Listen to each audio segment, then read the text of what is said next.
Bismillahirrahmanirrahim. Assalamualaikum warahmatullahi wabarakatuh. Nama saya Cendrikoi, jurusan PIAUD semester 4. Baik, di sini saya akan menjelaskan materi tentang permasalahan membaca dan menulis untuk AUD.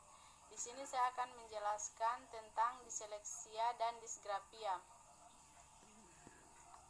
di mana diseleksia adalah gangguan dalam proses belajar yang ditandai dengan kesulitan membaca, menulis, dan mengeja. Sedangkan gangguan disgrafia adalah kesulitan menulis atau mengekspresikan pikiran dan perasaannya melalui sebuah tulisan. Baik, selanjutnya saya akan menjelaskan tentang karakteristik diseleksia dan disgrafia. Karakteristik diseleksia yang pertama yaitu membaca dengan amat lambat dan tertekan, tidak yakin atas apa yang ia ucapkan. Yang kedua, mengalami kesulitan untuk mengingat nomor yang lebih dari satu angka. Yang ketiga, sulit membedakan huruf atau angka. Kemudian karakteristik disgrafia yang pertama yaitu sulit merangkai dan mengeja kata. Yang kedua, sering mengulang kalimat yang sama.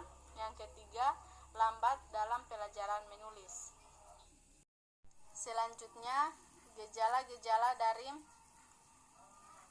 diseleksia. Yang pertama yaitu masalah mengingat perilaku, yang kedua masalah jangka pendek, yang ketiga masalah pemahaman sainstik, yang keempat masalah fonologi, yang kelima masalah penyusun yang sistematik. Kemudian gejala-gejala disgrafia yang pertama yaitu saat menulis penggunaan huruf besar dan huruf kecil masih tercampur. Yang kedua, ukuran dan bentuk huruf dalam tulisannya tidak proporsional. Yang ketiga, terdapat ketidakkonsistenan bentuk huruf dan tulisannya. Selanjutnya, faktor-faktor penyebab yang saya akan jelaskan di sini yakni faktor-faktor penyebab disleksia. Yang pertama, faktor biologis, yang kedua faktor kecelakaan, yang ketiga faktor psikologis, yang keempat faktor pendidikan. Selanjutnya, faktor penyebab disgrafia yang pertama yaitu faktor penyakit, yang kedua faktor hereditas, yang ketiga faktor neurologis, yang keempat faktor kecelakaan.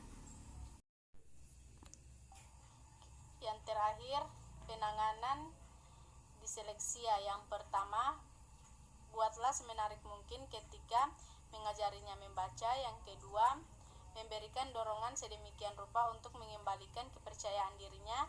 Yang ketiga, gunakan pendekatan multisensori.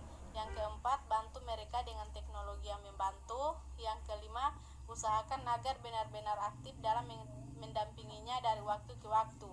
Penanganan untuk disgrafia yaitu yang pertama, praktikan menulis huruf dan angka di udara dengan gerakan lengan yang besar untuk meningkatkan daya ingat. Yang kedua, ajari cara memegang yang tepat, postur tubuh dan posisi kertas saat menulis. Yang ketiga, luangkan waktu ekstra untuk ia belajar menulis. Yang keempat, gunakan kertas garis-garis untuk panduan sensorik agar anak menulis sesuai garis. Terima kasih. Hanya itu yang dapat saya jelaskan. Lebih dan kurangnya saya mohon maaf. Wabillahi taufiq wal hidayah. Assalamualaikum warahmatullahi wabarakatuh.